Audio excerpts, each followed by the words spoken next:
In front of me is TECNO Spark 20 Pro Plus, and today I would like to show you how you can operate vibration settings.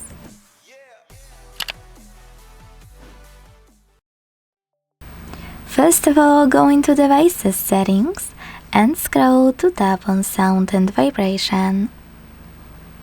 Then scroll all the way down and click on this switcher here next to Haptic Vibration to enable or disable it.